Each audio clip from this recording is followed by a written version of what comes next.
Bonjour, voilà Juliette, la rhinocéros XN20. Déjà, ça respire l'équilibre sur le côté. La finition, super. Contrepoids bien balancé. Zéro déport pour l'orientation.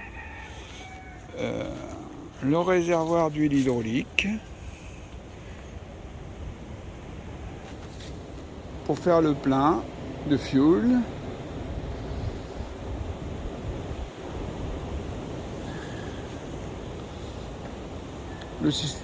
La flèche.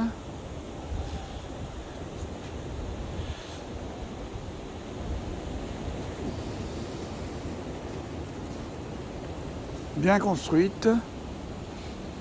Les flexibles auxiliaires pour BRH et tarière et autres. Pince. L'attache rapide mécanique que je trouve géniale. Franchement, je connaissais pas. Je regrette pas du tout mon choix par rapport à l'attache rapide à ressort classique qu'on voit partout. Celle-ci nécessite de manipuler ce petit boulon là, de 27 pour venir bloquer l'axe. Mais c'est tout simple, c'est génial, c'est ultra rapide. Alors les godets, vraiment de bonne construction. Là j'ai mis le godet de 1 mètre. Il y a aussi l'éclairage sur la flèche. Les vérins, super. Ça sent le costaud.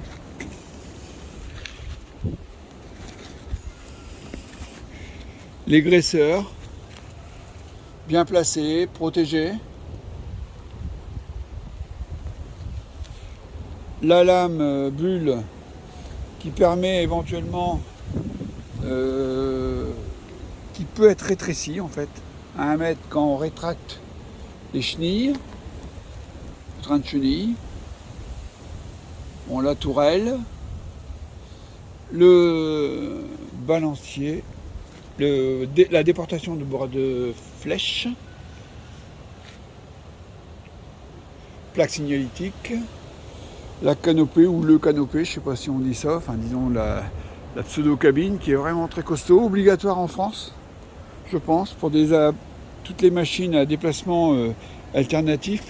Il faut ce qu'on appelle un arceau anti-retournement, donc ce qui est le cas, bon, un toit pour abriter de la pluie, très bien.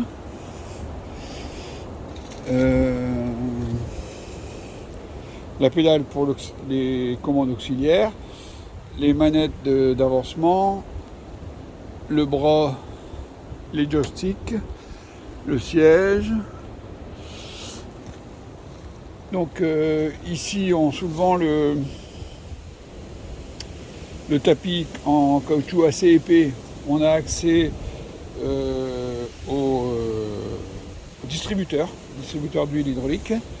Là derrière, il y a aussi encore une trappe sur laquelle on peut faire les vérifications du niveau d'huile et les appoints d'huile ou la vidange.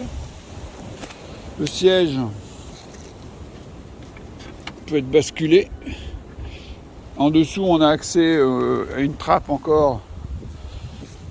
Alors, je vais essayer de lever le siège, voilà.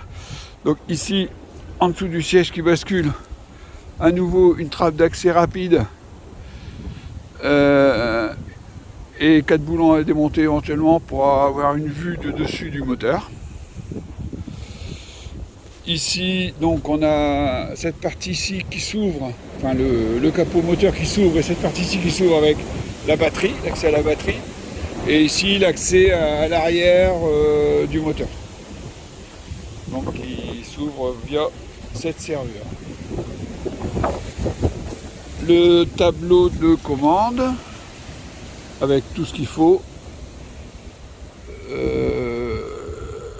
Le démarrage avec la position de préchauffage qui permet en ce moment qu'il fait froid de démarrer le moteur au quart de poêle le matin.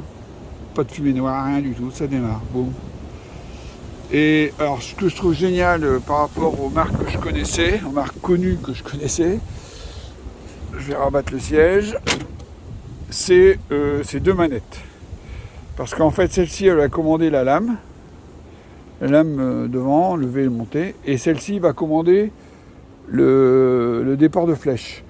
Et ça c'est génial parce que je trouve que là on peut vraiment travailler en déport de flèche quasiment en continu. Donc vraiment d'avoir une optimisation de notre travail que je trouve super. La manette d'accélération, bon, alors c'est assez court, mais bon, de toute façon on tourne en plein régime. Elle est assez dure, il n'y a peut-être pas de grande précision, mais c'est ralenti ou accéléré, j'ai l'impression.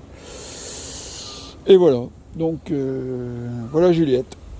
Voilà Juliette.